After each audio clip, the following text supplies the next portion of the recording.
Many of the conflicts we argue about online don't begin with violence. They begin with pressure on land, on livelihoods, on identity, and with the stories that explain these pressures to the rest of the country.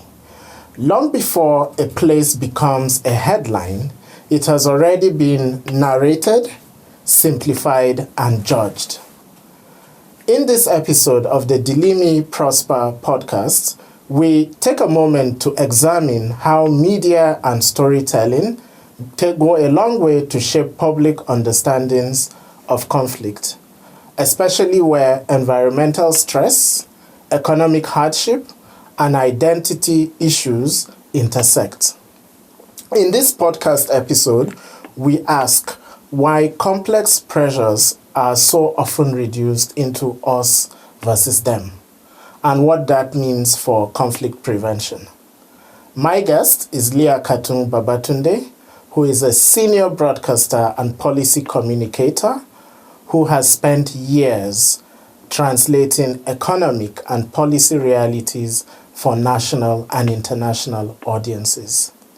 Leah Katung, drawing from that experience, reflects on media responsibility, youth participation in narrative spaces, as well as how more careful storytelling can lower temperatures rather than inflaming them. Leah Katung Babatunde is a Nigerian broadcaster, senior media professional, and policy communicator with over 2 decades of experience in media such as television, journalism, and public affairs. She spent 14 years with the Nigerian Television Authority, where she worked across news, business, and economic reporting, and anchored several programs focused on policy, markets, and public understanding. She has covered national and international policy forums, including the IMF and World Bank meetings, and has consistently worked at the intersection of media, livelihoods, and governance. Leah is also the founder of media platforms focused on business and market storytelling.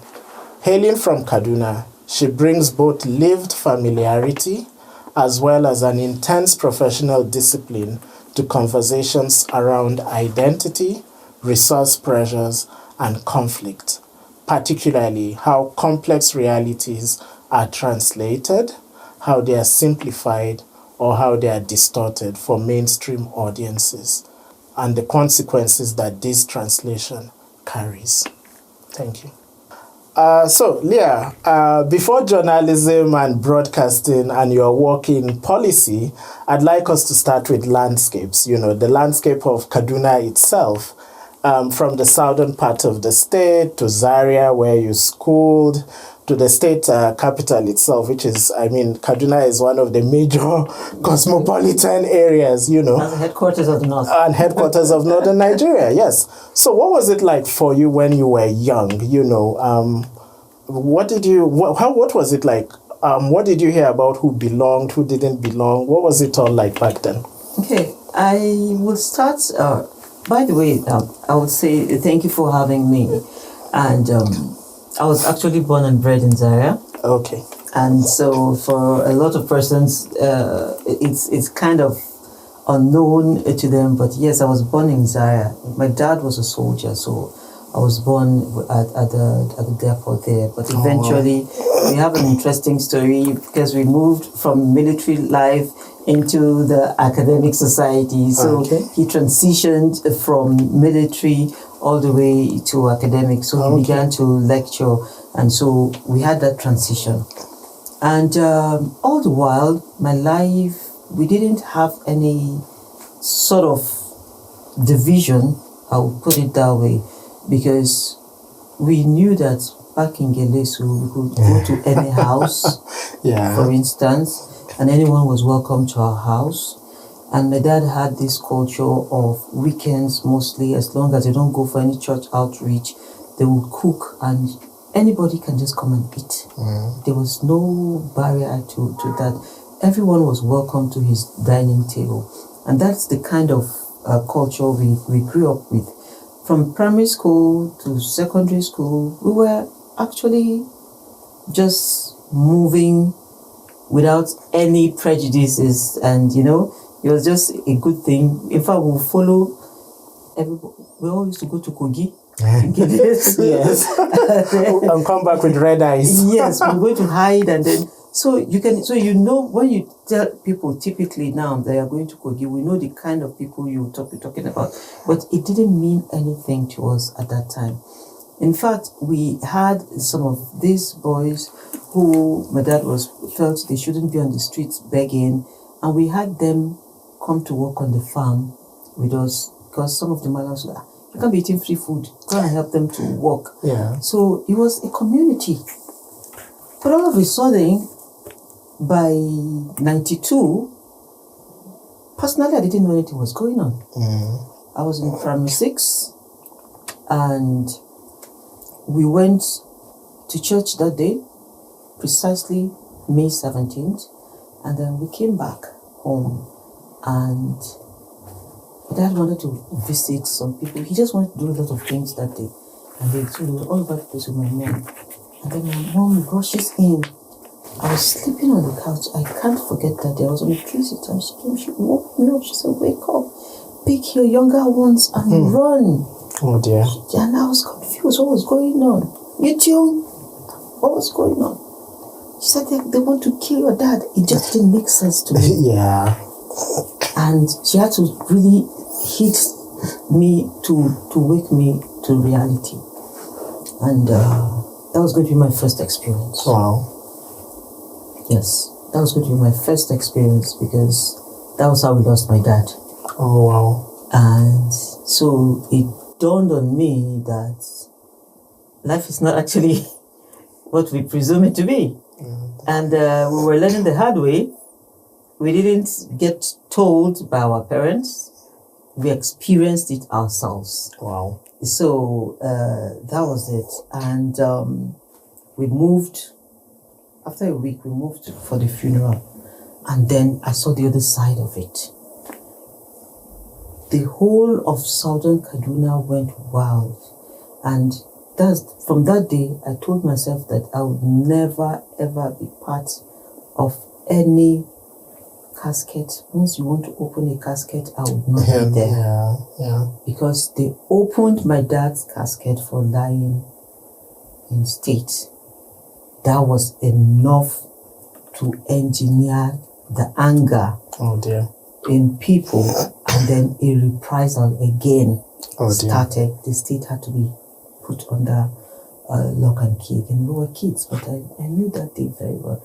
And they said, no more taking of corpses back home to bury them. Just bury them wherever they were killed. Oh dear.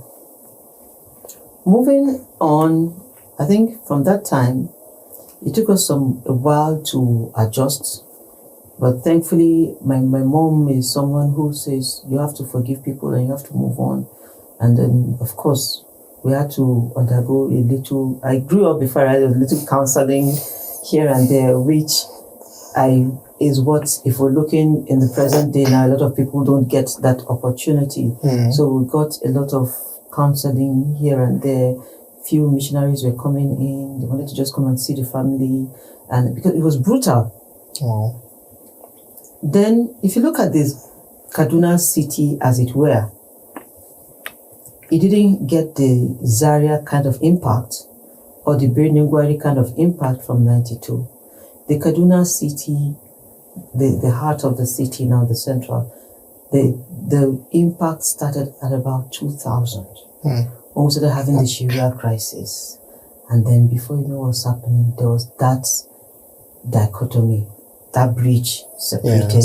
And then we had the we versus them. Yes. I personally didn't like the we versus them kind of thing. So when I became a young lady who moved out of home and started working, I lived in Benki against all odds. I lived in Abakpa against all odds. I lived in Malali against all odds. And my last place where I lived in Kaduna before leaving was Kigo New Extension. Wow. So I, for a person, didn't believe in that. Why? Because a lot of the people who do these things are actually victims. So you cannot now keep transferring that. When you keep transferring the pain, the anguish, then it means it becomes a vicious circle. Everybody wants to revenge. Nobody is looking for a solution, and we don't get to heal properly that way. Many young Nigerians only encounter conflict through headlines and on social media. When did you first realize that how a story is told can shape how people react to it? And of course, how did you first come to journalism, particularly broadcast journalism, where you have had such a massive impact and a very long career? Okay, when people talk about crisis, I just look at it that a lot of people can never ever talk about another person's reality that they've not lived through, right? And so when you are talking about, hey, if you see the headlines now, hey, this just when you just try to just type Kaduna, run a Google search on it, or use any of the sound engines, type Sokoto, Kaduna, Jos. The only news that comes out of these places is crisis. Yeah. And so it's a negative trail. Yeah. Is it only bad that comes out of these places? Absolutely not. The good comes out of these places as well. So how do you put it out there? Yes, for a lot of people, you feel passionate that you need to tell your story. But when you're telling your story, there are the other elements of information management that comes in. For instance, what do you aim to achieve from that story? How do you aim to achieve it? Just the whole 5 W's and H of the basic communications also follow in all of this. Young people do a lot of cry on social media actually, but have never seen war, and have never seen crisis, and have never seen battle. And so I tell this in most of the newsrooms I go to. I've seen so much blood to a point that I don't think anything can scare me again. But it should not kill the human side of me. It should always help me to see the human in every other person. That is one way about it. And so, how did I get into all this? I think from my childhood, I knew I was going to be a talker. And so from primary school, they would ask us what you want to become in the future. They started to prep you. And I said, I knew I was going to be a talker. My teacher told me to go home and meet my dad and let's phrase it and get back with an appropriate answer the next morning. Mrs. Alkali, I was in primary 4. And my dad said, come, this is military regime. They will kill you. You cannot be a lawyer. You will die early. So he told my mom was, let her choose. He said, no, let her just be talking on TV. She'll be just casting the news. Of course, by the time I got to the secondary school, he wasn't there, but the foundation had been laid. So it was just to transfer the information. And I went to FGCSI, of course. So we had a very fantastic guidance and counseling department. And then Mr. Davu ensured that what I came with was followed. He was running that department and he did a fantastic job with most of us. He's retired now, still alive, and we're all still in contact with him. Yes. And so I followed up with the communication thing, took all my courses. I knew my courses, so I took them, concentrated on them from junior secondary school to senior secondary school. And we became that lucky set that wrote JAM while in secondary school and made it to university, even without WAEC. And then we had to start writing our WAEC to give us our results to enroll. And luckily, a lot of us passed that year. And so we went straight into the university. So yes, I studied mass comm first degree. Then the second degree was public administration, all from ABU. And it gave me the administrative understanding on how to run these things more than what we see at face value. So you get to understand things from different perspectives now, not just as a journalist, but as an administrator. And so we look into the kinds of information that goes out there. Unfortunately, a lot of have big journalism. The advent of social media has come to make everybody is now a clickbaiter. You just want to move, you just want to trend. And then somehow in the subconscious, people are more tilted towards the negative news than the positive ones. So yes, if you tell me today that they are rioting in Kaduna, they are burning and killing, it's going to make headlines. But guess what? If you tell me today that I put a story out there that says, oh, in this same Kaduna, 500 people are now millionaires that have been brought out of poverty, it will not make global headlines. Yes. So it means that nobody is doing this to us. There are all over the world, people are having their issues. We travel around, we see, but they don't make those things headlines. They don't make those things headlines. And I remember also, even in School of Journalism, that we were taught about regulating, not regulating tightly per se. Yes, not censorship. Yes. But then, you will always think country first.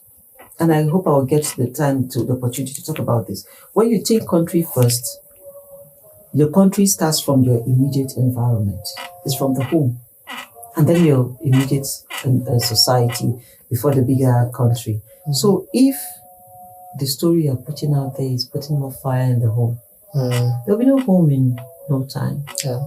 There'll be no home in no time. So yes, we can take both sides, but for God's sake, let's do the one that will let the country to prosper. Because if there's no country at all, we don't have anywhere where to run to. And so it's kind of concerning that we put more attention on these negative stories, and some just do it actually just for the vibes. But unfortunately, we have people out there who cannot differentiate what is just for the vibes and what is real. That should be taken seriously. And so you just this thing. You find people who joke online and they'll call themselves, say, you killer ass man, but you know they're joking. But another person out there does not even see it that way. He doesn't see it. In fact, you find people say, oh, you are phobia. They'll just joke online. And you know, they are these ones have where they meet and they pull it. But somebody from nowhere will pick it and make an issue out of it. So we need education. That's a problem. Because not the kind of classroom education we have now. The kind of knowledge that is inside of you. I'm a Christian. The Bible says, get knowledge by all means, gain understanding. So it's not enough to just gain the knowledge. It's to gain the understanding. Empathy, of context, that knowledge. nuance. Because the textbook knowledge is not working for us. We have to gain that understanding of how things work and how things should be. Unfortunately, we've left this into the hands of charlatans who come. They have the crowds, they have the followership. Some of them are community leaders, some of them are religious leaders, some of them are political leaders who just come and because they have the crowd to push. And then there's poverty. So because this person gives me my daily bread, I get from him. I know they will give me 1 or 2 charity, they will pay my kids' school fees. Whatever this person says is absolute. The gospel. It does not work that way.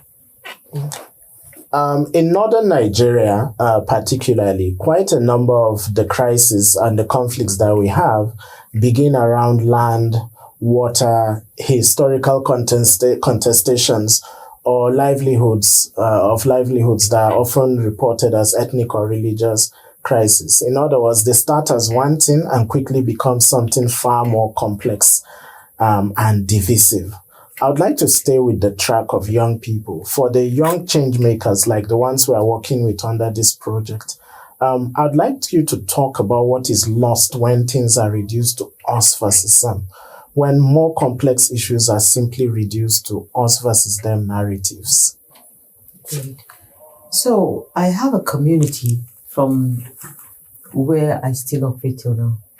And that my community is my secondary school community. And because it's a federal school, so we come from everywhere. But I kid you not, today, if I say my head aches, everybody shows up. Wow.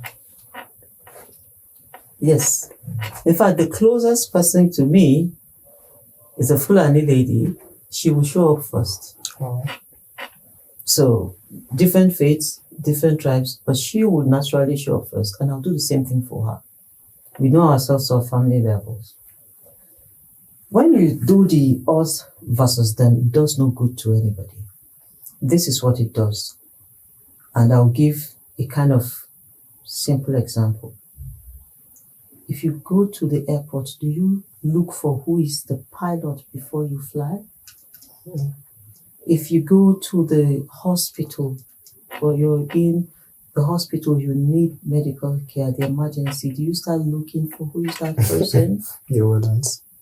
In fact, if you want to watch the news and I'm the caster for the day, will you say, oh no, I'm going to wait for my own person to come and take her own bulletin for me to listen? So that's how absurd it is. It is absurd. Yes, it's actually that bad. Do you want to, it's just a whole lot. The clothes we wear, do we know who is printing them or who is sewing them or who is doing the yarning? So when you do the us versus them, it is a minus to a very, very large extent. Because here's the thing. You cannot be isolated even from the entire world. The world is a global village. Then you now come back home. And the us versus them is the typical kind of things we see in Africa. That is so easy for you as an African to import from China, from all the way Belarus and everywhere, than to import from Africa when you're doing business. This is how injurious it is to us as a people, that you're here and you're looking at it, okay, it's us versus us. I don't want to do this. I don't want to do business with this person. I don't want to eat this person's food. You're just wasting your time because you're wasting wealth. You're wasting goodwill. You're wasting development. You're wasting societal cohesion, and I can go on and on. Why? Today, somebody will pass this place, and then the person will see that there's a broken down tap. Ideally, you should call the authorities and say this place needs to be fixed. Yeah. That was how we were raised as kids. That's how we were raised. But you say, "Oh, I'm going to Sawani," you know, Yeah. and then you just leave it. And then the other disgusting part is, "Oh, when Arenayeni." Yeah. And you know, it does not help anyone because we're first human beings. And so if you look at it that way, that it does not help anybody, but it does more harm. And those who encourage these things are actually people who have other passports, or have access to other jurisdictions, or live in their high gated and very secured environments. And then you keep encouraging people out there to do these things. To do these things to their own detriment and not to you. So it cannot help the country to grow. Rather, it's going to shrink the kind of thinking that we do. It's going to take us more steps back. Because look at it, 30, 40 years ago, we had more cohesion. Absolutely. You could travel. In fact, night bus was a thing. As early as 20 years ago. Yes. It was a thing. Yes. But now you can't even try it. I mean, go and tell somebody from Fano to travel down south. For instance, it's going to be a problem. Yeah. Even the daytime travel is an issue. Yeah. Not to talk of the night travels. We had people wake up and say, "Oh, in fact, you wake up and decide, oh, I want to go and party in Zaria." Then you leave Kaduna and go down to Zaria. Yeah. Yes. And then all of a sudden, you discover that these things are not there again. No, they are not. And then we're not even seeing the bigger picture that we have killed that economy. Yeah. So people are poorer. The quality of life is poorer. Yeah. Decline in quality of life. Not because it was something that was meant to be, but it is happening because people have taken a backseat to allow charlatans determine how they live and what they do. Of course, so when you hand yourself to somebody, the person will do what he or she likes with it, not to your own advantage now, but to his or her own advantage. Okay. Let's talk about young people and their challenges. Young people are often called the youth bulge in this context. And from a lot of research, they are being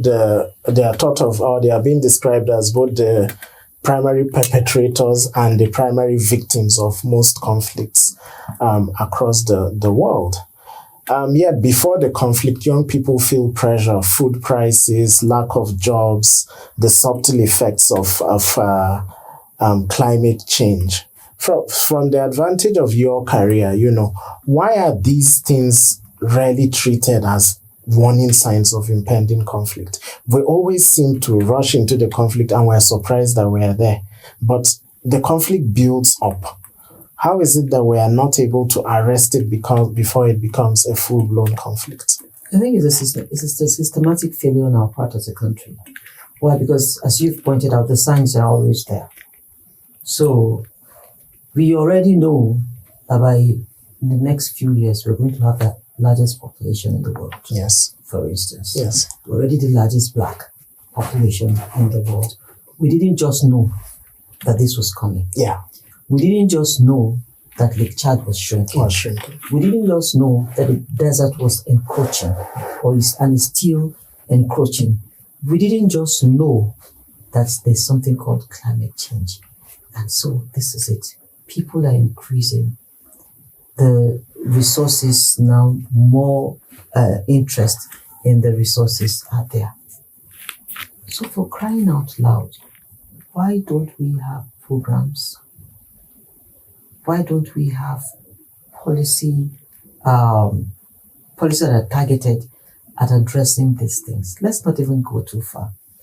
I recall that there's been a whole lot of plans, the long term, the short term, and the medium term. So let me start from MAMSA. If you remember, yes. MAMSA. Yes, MAMSA was talking about the basic things of life: food, clothing, shelter, water, sanitation. Yes. Why are we still talking about these things after 40 years? After 40 years. It means that we have never bothered as a people to do stock taking. Where are we? How do we improve? And so the young people are out there, and the first thing, the few things we teach them is just go and bring money. Then the next thing we're teaching them is this is your enemy. The next thing we're teaching them is somebody doesn't like you. We are not even teaching them how to be independent. And productive. Yes. Productivity is at its lowest ebb. You can't tell me that for a country that has over 200 million people, we're still talking productivity. What is the best thing to do as a person? Find a problem and solve it. And you are good to go. So with all these problems we have, why are we waiting for outsiders to come and solve the problems for us?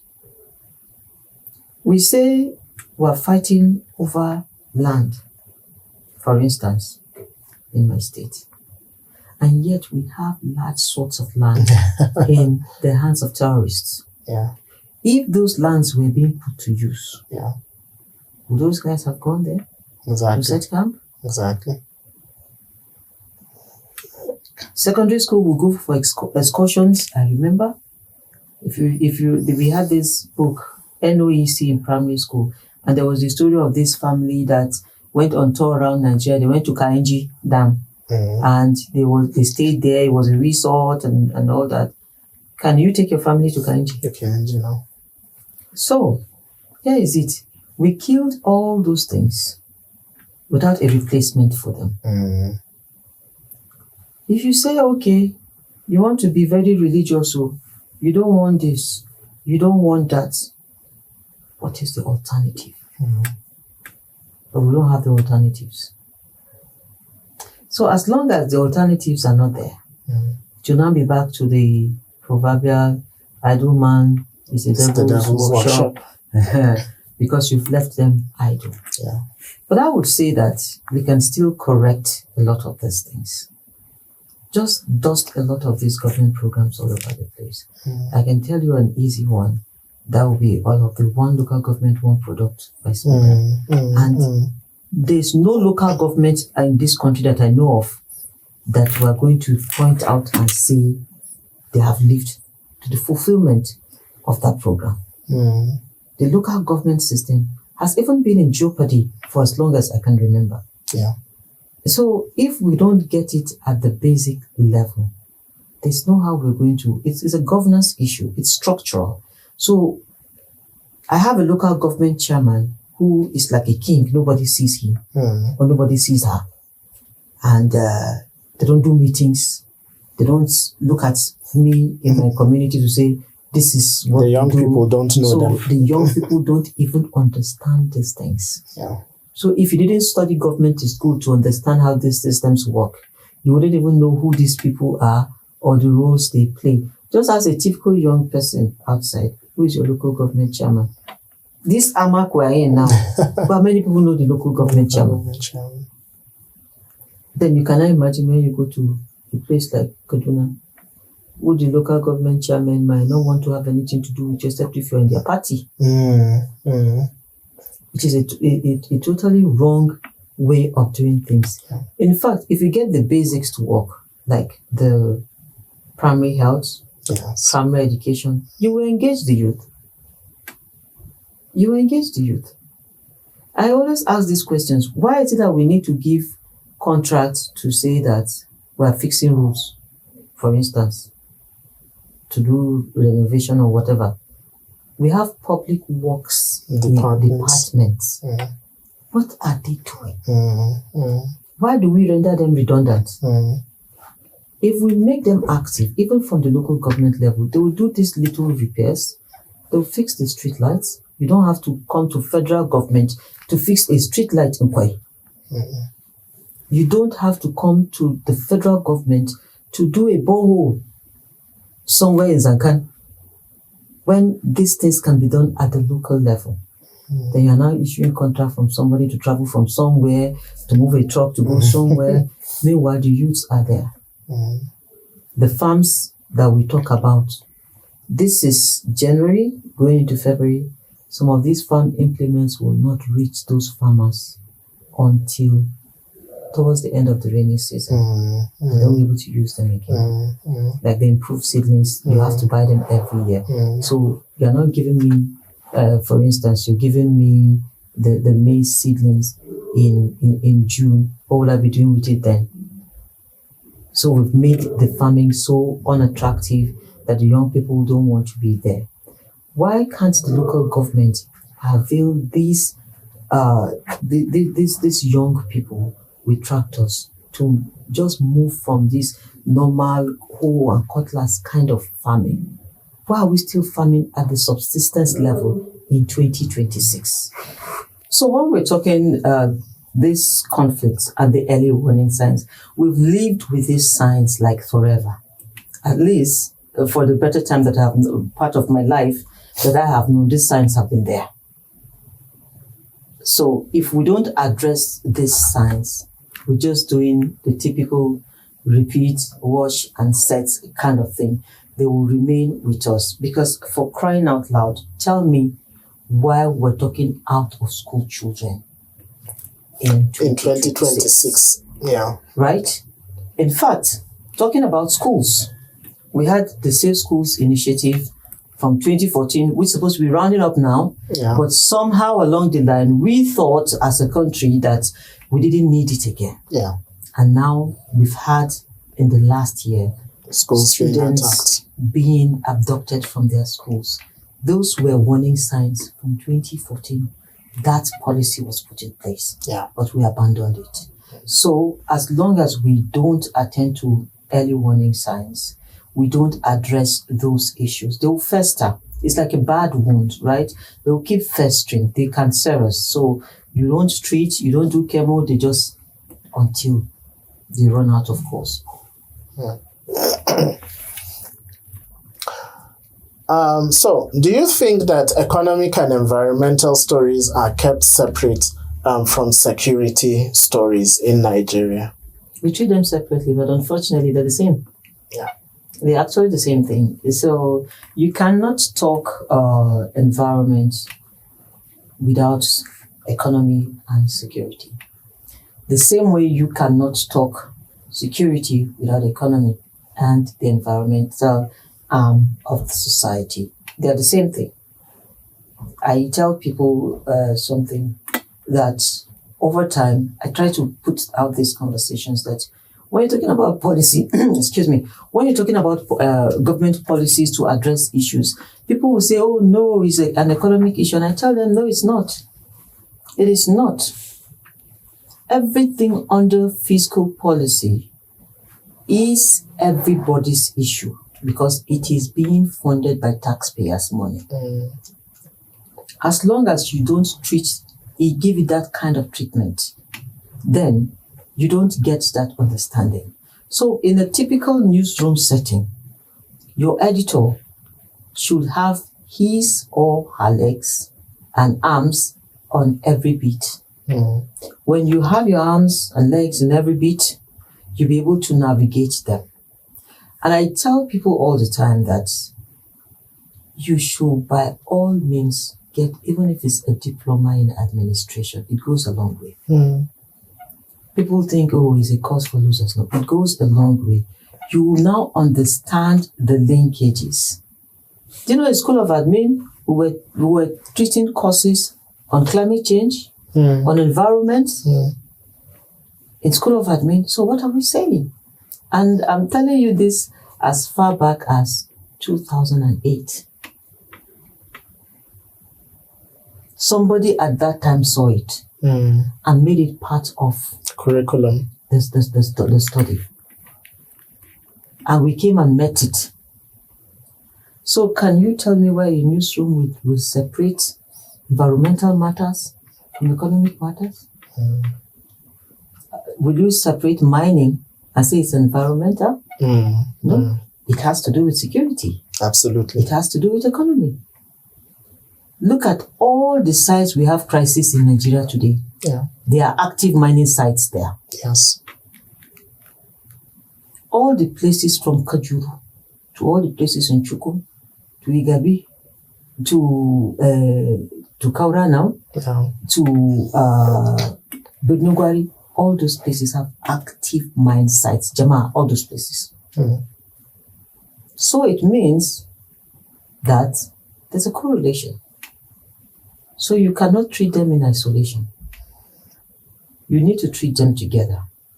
While we tackle security, which seems to have the bulk of the budget, we must also tackle these other things.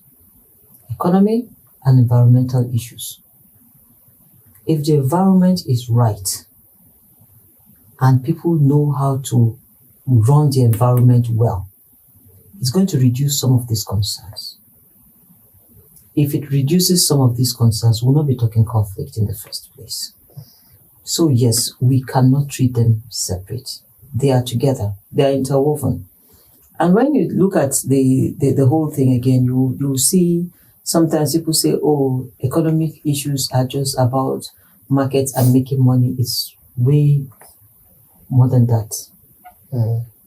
If you don't have access to a health facility, you're a poor man. Absolutely. No matter how much money you have. Yes. When the access is not there at that time that you need it, you're a poor man. You will realize that your money cannot buy you health. So, when we address these issues with a holistic kind of view, but unfortunately, in addressing these issues, you find that we're having, making it look like they are, sometimes government gives people offices like, we are compensating you for failing to win election. So when you are compensating failure, how do you expect something good to come out of it? Are you saying that in your system you don't have those technocrats that know these things, or you cannot go and employ them to work for you, but you now go and look at some of these characters that run some of these offices. You can't get results from them. They don't understand it. So the young people who are working with them, who have the fresh ideas, and I say, let's do it this way, they become the enemies or the outcasts. You cannot keep treating a 2026 Nigeria with a 1960 manual and expect a working result. It can never happen. It can never happen. Which unfortunately is what we've been doing. You've spent many years translating policy decisions, whether these are economic reforms, regulatory changes, development programs, translating them to the public, right? So what is the biggest gap you see between how policies are designed on the one hand and how they are understood on the other? So, okay, since you've come to my space now, I'll just arrange my sitting. So you see, before you put out a policy, before you put out the decision, you need to do your homework first, which involves typically, what do you want to do? How do you want to achieve it? When you bring out that, is it doable? Who will drive it? How do we assess it? What is our feedback like? And the whole gamut of it. So typically what you find is we announce a policy and we want the policy to give itself life. And then we want it to give itself life. So sometimes I look at it, when you just announce this thing, so this thing will fail. Because there's no thought behind it. This thing will fail. I remember when we decided to shut down the economy during COVID. And my first question to the managers of the policy space at that time, when we were called that they were going to both fiscal and monetary policies, when they told us they were going to shut down the economy, and I asked them, what are your plans for the man and woman out there who live by the day? Yeah, the grey economy. And the whole place was quiet. I said, do you realize that a vulcanizer lives by the day? Every day. Do you realize that a driver lives by the day? The woman selling tomato, the man selling yam roadside, they live by the day? Yeah. What plan do you have for them? Except you have a plan for them, this is a disaster waiting to happen. And they will keep, I said, no.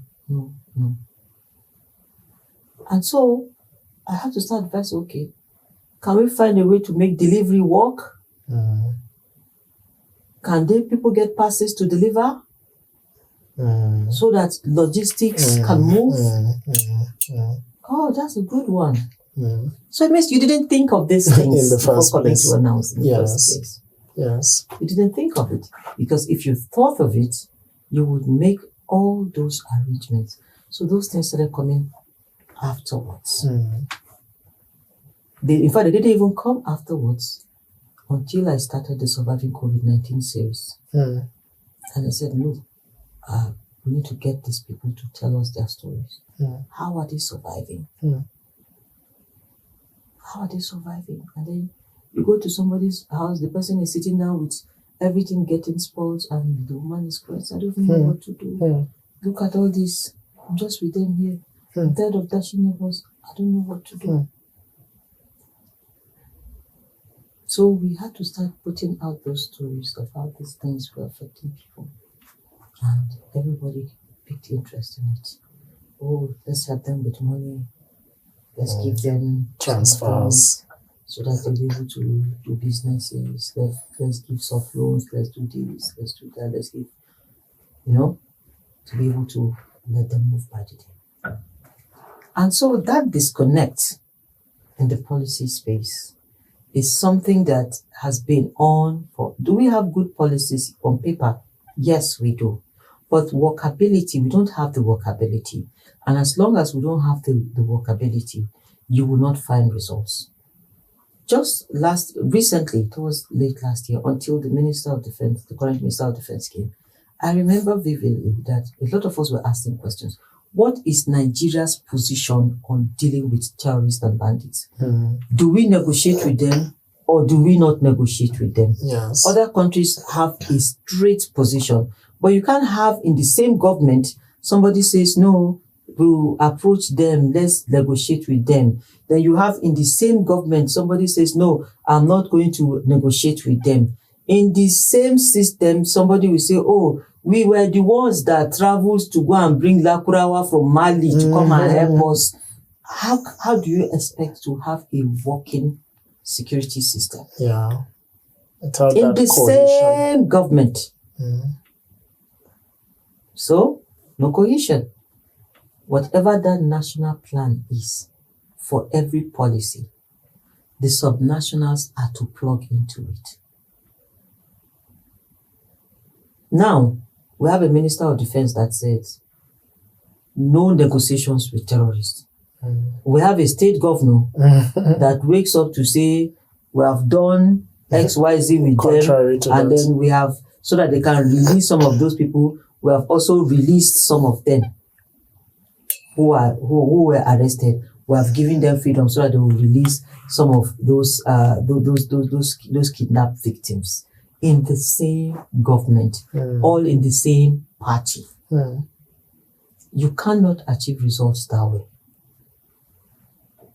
If there's a national policy decision, the ideal thing is the subnationals, the states, will plug into it. After that, the local governments will plug to the states. Yeah. That's how it's done. Yeah. So in a country where everybody is talking here and there, the policy space will get too cumbersome for it to work. It can't be operated. Yes, and if it can't work, then we're just being active and not yielding any results. I will give you another example. That example has to do with the tax laws. We have a National Tax Act, the NTA. The states have plugged into it through the joint tax boards. And then the local governments are forced to plug into it through their states. Whether you like it or not, states are doing all they can at their level. The willing states are doing all they can to get their people involved and to know what to do. I can speak of few states. I can tell you Imo State has done a lot. Ekiti State has done a lot. Oyo State has done a lot. Lagos State has also done a lot in getting their people plugged into it. Kaduna, they started last week to do their own grassroots awareness, and which all these things were all supposed to have been done since last year. Because that law was signed actually 6 months into last year. But they are starting late, yes. But their states are not even talking about it. For which it hasn't even started. So it means that nothing concerns them. Anything you want to do at the federal, just do it. It's none of our business. Then you now look at it and say, okay, what is Nigeria's single policy on this agriculture that is a problem for us? For all of us. Do we have it? Is it workable? How many states are doing or living up to expectations? We now created a livestock ministry that is over 2 years old. Have you heard anything about it? No.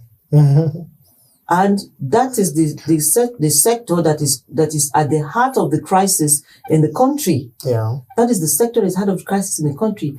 I would expect that before now, we're going to say, okay, we're still even arguing, do we ranch or do we do a grazing reserve? We're still arguing that. So at what point will we decide? We're already in an election year. At what point are we going to decide what to do about that ministry? People are drawing salaries from there. Of course. They are drawing budgets from there. including capital budgets. Can we see what they have done that is going to say, okay, this ministry was created and we have achieved XYZ from it because it is at the heart of conflict in the country? Yeah. But we have not. So the more it lingers, the more people will be carrying cows from Talata Mafara to Port Harcourt to Ugeli, and then we are having all manner of crises all over the place. Can you imagine now that people will wake up, carry cattle into people's farm and create content and put on TikTok? Yeah. So how crazy can people get? Yeah. And then there is no consequences for bad behavior. And so they know because there's no consequences, they will get away with it, so they will keep doing it. It's unfortunate. So, my question is proactive. If we were to place young people at the heart of policy shaping work in Nigeria by making them more active and heard, how do we go about it? I'll tell you how we go about it. We have young people across sectors. We must go back to a point I made earlier. Okay. We're not compensating failure. We're getting people to work. Don't tell me because this person is 35 years old and I need to compensate her father or his father. Then we'll say, okay, let's give the person this young person slot. We're only feeling quota. We as a people must disabuse that quota mentality in our heads. Now, the quota mentality is not only about federal jobs and education. It is also applicable in political appointments. At the state levels? At all levels. Wow. At all levels. We will not say, oh, these people work for the party for the election, so you will now carry one office that the person does not even know his left from his right, and then you give the person to continue misbehaving there and say he's representing us. He's not representing you. He's misrepresenting you. Or she is misrepresenting you. We have young people who have delivered all over the place with outstanding results. For God's sake, can we give them a space? And not only give them a space, can we allow them to thrive? Don't say because you gave me an office, you will now be running the office from the back. So I'm only the face of the office. Which in most instances, that is what we do. I'm only the face of the office. And so you're running the office at the back. The day I say, oh, I'm not going to do it the way you want, it now becomes a problem. And oh, you're still running your archaic manual in a 2026 era that will not work. In most instances, young people, like the Gen Zs we talk about today, they're on the fast lane. They have a way of doing things faster. Those of them that want to work, they have a way of delivering results faster than people of my generation, for instance. And we have the alphas that are upcoming now. These guys are tech savvy. These guys don't care about you. In fact, they don't even care about a government job if you sit down and have conversations with them. They are in their IT world. COVID changed everything for those guys. They are in their world, and that world, they love it. Do we have a plan for them already? Or would they come and then you tell them to wait for their turn? And you are still calling a 50-year-old man a youth. I don't think it is the right way to go about things. Young people can deliver. Young people can bring results. But please, not young people with the kind of mentality that we are trying to disabuse. We can identify them. We can find the incorruptible ones. We also have those who will give you results. And I don't see why we don't like to fire people in Nigeria. Yes. Because if you are not seeing results from me, 1-2 years, you should fire me. Absolutely. and bring in somebody who will give results according to what you give me. Yeah. I ask people most of the time if I go to their offices and we have to do policy conversations. Yeah. What is the mandate of your organization? Mm. They don't know. Mm. What are your missions, visions, Mm. and the aims of your office? Mm. What is the working principle of your office? Mm. They don't know. Mm. So from the point of entry, you don't know the mandate of the organization. What are you doing there? You don't know how it fits into the larger government itself. Yes. So if you don't know the mandate, what are you doing there? It will interest you to note that you will meet a counselor who does not know the mandate of his office. Wow. Wow. Yes. I will not mention names. Does not know the mandate of his office. That's if the office has one. So if you don't have a mandate, what are you working on? Just marking time. If I don't see that you are doing something after 2 years, I should fire you. If you don't see me doing it, you should fire me. That way other people will sit up. But we are always thinking about the next election. To us, everything is politics. We've corrupted the young ones into thinking that everything is politics. We cannot run the country like this. Do we have a Nigerian dream?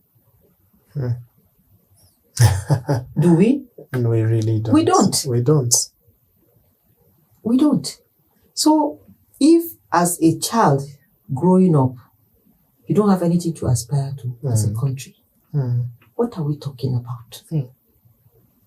Those who are supposed to give their aspiration are doing the most of the negatives you can think of. You would not want your child to even look at some of those characters and say, these are my role models, for instance. So the young person has nothing to look up to. You are looking up to say, okay, I'm just trying to also win the next election so that I can come back and oppress everybody the way this man is oppressing us. So once we don't the change incentives are wrong. Yes. Once we don't change that mindset, we will still be talking these things even in the next decade. If we don't work on that mindset to alter it, let the policy space work. Let the politicians plug into the policy space. The system is greater than the human being. The society works well when there are systems in place. But if we do these things selectively, or we do them at our own whims and caprices, it's not going to give us the kinds of results that we're looking for. Okay. So young people have to be involved and they have to be incentivized. Absolutely. And they have to be motivated. And they also have to demand and show responsibility that they can do it. And by the way, I became a news editor a news producer at 26. Wow. Yes. The youngest ever in Kaduna. Wow. Yes. Because there was a proven track record that it could be done. So anybody can do it. You've anchored programs that bring diverse people, policymakers, economists, and citizens themselves into the same conversation, right? So my question is, what usually gets lost when policy debates move from expert spaces to the mainstream media? Well, what usually gets lost? Okay, so what I find is that typical school of journalism does not teach you about the policy space. That is a lacuna. Okay. So if you don't learn it on your own, then you're cut off. That I found when I went to School of Administration at a very young age. And so you have to look for those things to fit you. And then up until now that some of us started making sure that these conversations are being had, you don't typically find even those in the policy space encouraging journalists to be part of the conversation. So you find that, okay, they invite you, we are going to do this training for so people, come and cover our opening and go. So the journalists will come, they will cover the opening ceremony and go, but they're not part of the conversation. So for me personally, the cameraman I used to work with, so we're always in those meeting rooms for over a decade. And so because I had spent so much time covering the Ministry of National Planning, so I was part of the national plans and everything that was done there. So once they finish, we'll go back and sit down and listen and take notes. So it was self-development for us. And when you now look at it, that we came to a point where nobody was bothered about, let's say, okay, this is how we're supposed to achieve these results, versus this is what is on ground that is not working. You actually find nobody in the room to say this is it. But as journalists who were sitting in the room with them, we now were able to say no, because we deal with the public. You can actually do this better, or you can actually do it this way, and you have a different result from this route you are going. It's like, oh, really? Yes. And so I now started receiving invitations to come and join roundtables and conversations. They would want to hear the journalist's perspective. I said, no, you don't need to pay, because I'm also receiving the knowledge, and we need to close that gap. So that gap is there. That gap is there. There's a whole lot of journalists out there who don't know the difference between policies. Like I ask a question, and I will always ask it. We have only two policies in the entire world. They are the monetary and the fiscal policies. Every other thing is plugged into the fiscal. Into either of these. Yes. And the monetary has to do with the central bank of any country at all. While the fiscal is anchored with the finance ministry, because that's where the budget is. And then everybody plugs into it. So if you can't differentiate these two as basic as they sound, then you cannot make the right input at all. And so it continues to be transferred from generation to generation, and then so the gap just remains there.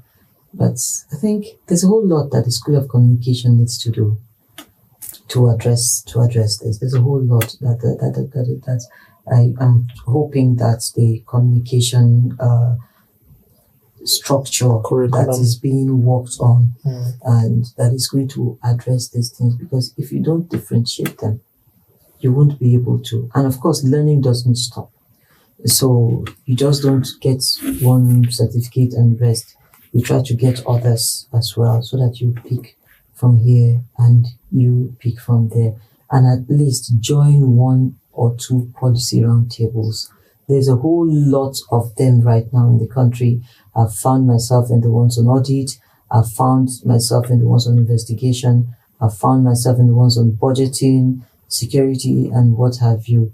I've also done a lot with the Economic Summit Group over the years, and so always sitting out for those summits, enter as much as possible those rooms and stay from the beginning to the end, because policy conversations are not the ones that you just come and talk one off and go. It's not about reading speeches. It's about championing societal change at the end of it all, and so you don't need to miss any part of the conversation at all. Thank you. So let's move on to social media. How has social media changed the ethical landscape of journalism in Nigeria? It has done a lot, and sadly, to admit, not on the positive side as such.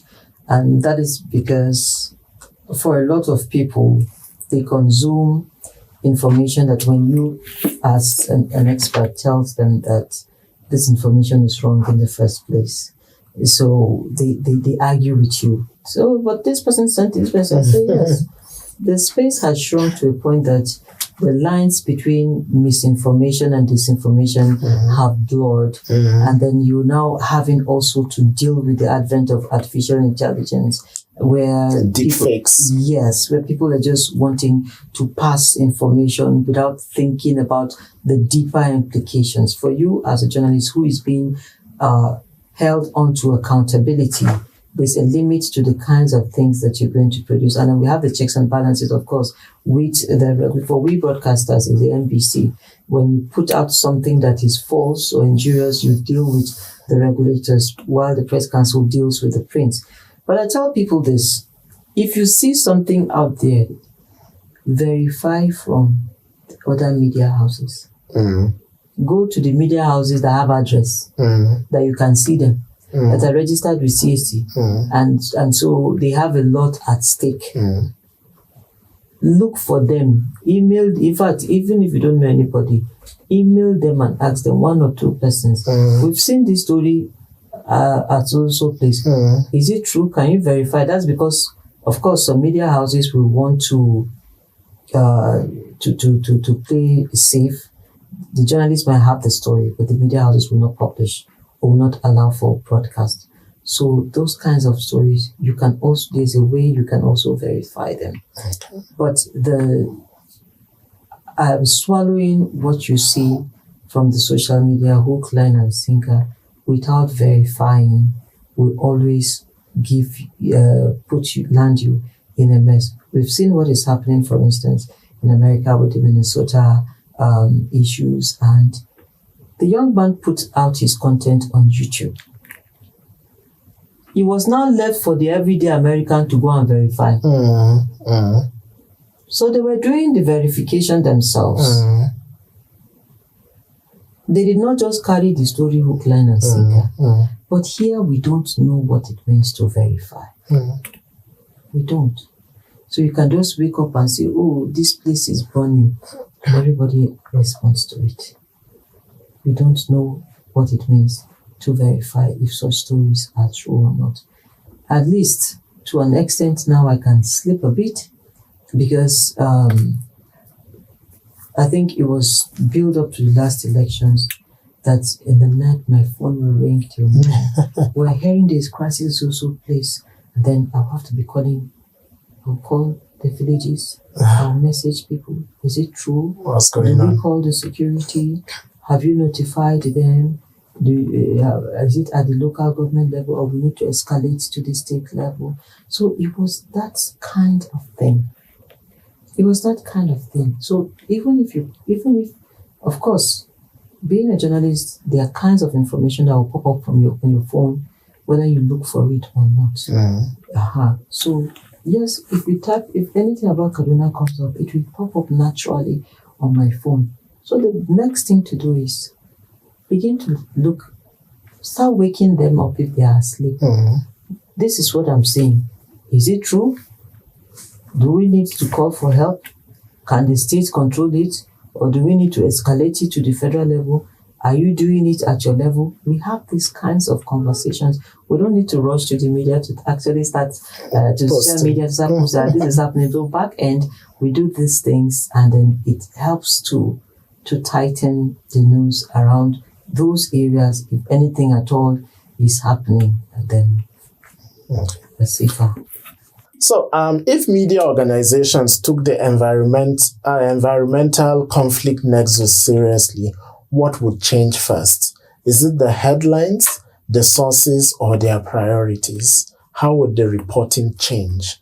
And how would this affect the way journalism shapes public policy? I think it's going to affect all of them. Firstly, the headlines. You said you talked about the headlines. Yes, the sources that they rely on. Yes. And the reporting. Yes. So let's start from the headlines. Yes. I think I've talked something that line already. When we see too much conflict The reporting. It doesn't do us well as a people. Once the headlines change, automatically the reporting will change. Typically, what a media house does is to have their house style. But when you have a house style, you build everything around it. Then there's also what we call agenda setting. Okay. Yes. So when I got into the policy space, without telling my organization anything, I know that when myself and my group of friends, the other colleagues, pick our agenda for the year, everything we do about it will always be part of every story we tell. Some years back, when Nigeria was talking financial inclusion, it was sounding very far away to a lot of people. But somehow we put it in the subconscious of every Nigerian. By emphasizing it, by mentioning it. Yes. If you come to the studio to discuss anything, even if you are discussing farm, we make sure that there's a question on financial inclusion. When we are discussing anywhere at all, or we go for any event, we'll make sure that there is that question on financial inclusion, and that story must be told.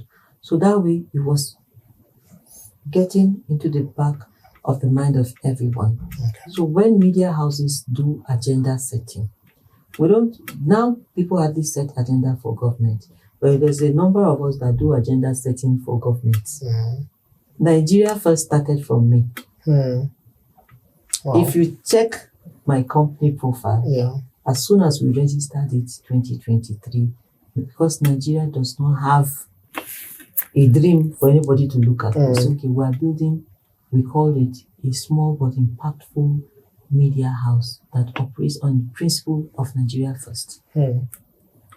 And so no matter what you come to say on my show, if it's not going to help to build the country or awaken a kind of consciousness, already we're not going to have that conversation. Yes. So it was we now said, okay, you know what? Look for all these things. These things are there. They're just lying all over the place. Solutions journalism. Yes, look for all these things and let people be part of it. Why are we building houses, for instance, where in terms of emergency, there's no access? Yeah. So there's a whole lot of them out there. Yes. Why are we also saying, okay, let's do this policy, let's put that in place without thinking of the larger society? So when we started picking these things, people now started waking up to, oh, really? There's something like this? No, there's something like that. And I said, do you know we have an emergency response number, 112? Nigeria said, we don't know. I said, we do. Call it. Call it. When there's an accident, instead of running all over the place, call 112. Yeah. And road safety will come. Yeah. Call 112. Fire service will come. I said, before you say Nigeria is not working, try it. Try it. So somehow, people are getting into that conversation. We had this conversation 3 years ago. People started getting into the conversation. Really? Do we have something like that? I said, yes, there is.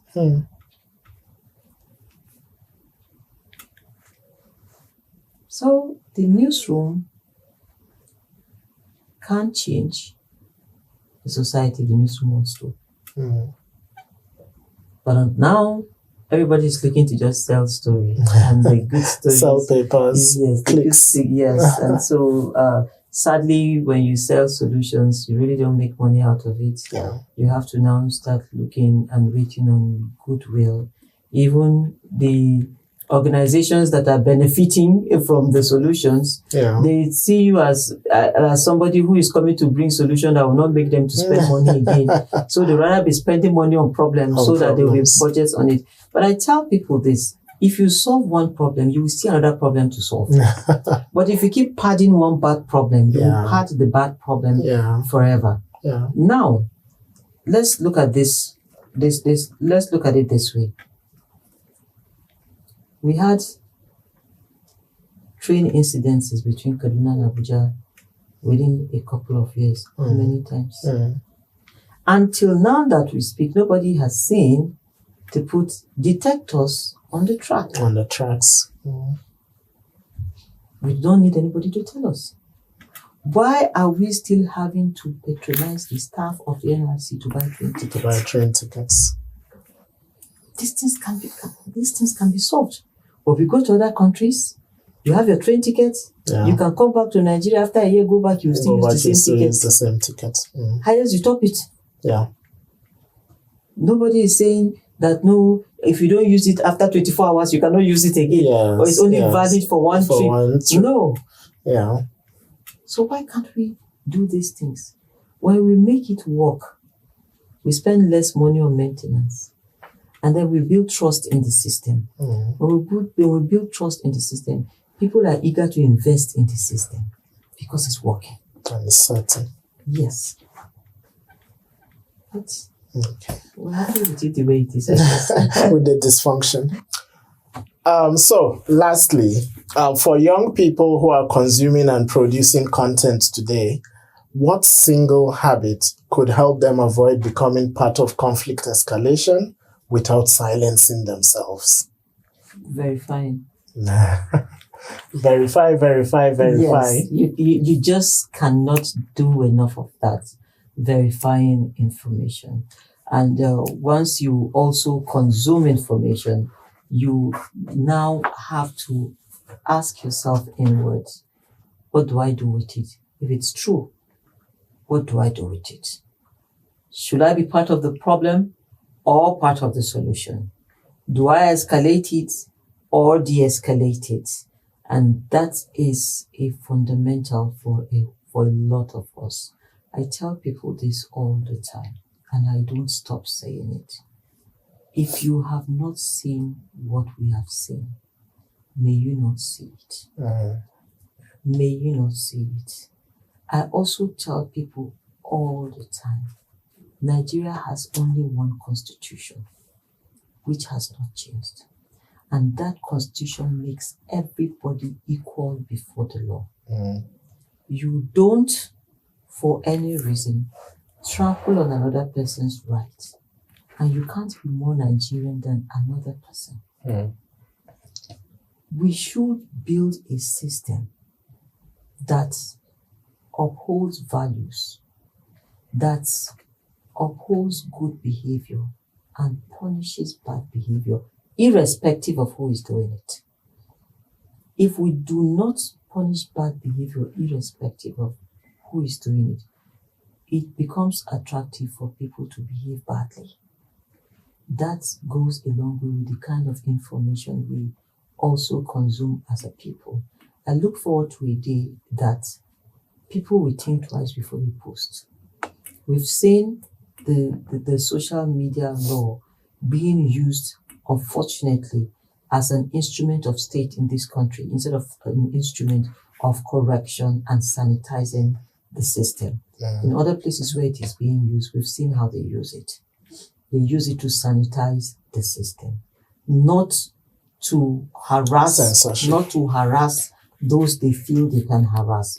Because if you are harassing, for instance, citizens that have addresses, what are you doing about the ones who are eating people's animals and are content creators? What are you doing about the ones who are kidnapping victims and using them as content, and you are watching them collecting ransom money? What are you doing about them? So let the system punish bad behavior irrespective of who is doing it and how they are doing it. Also, let the system reward good behavior. We don't have a good reward system.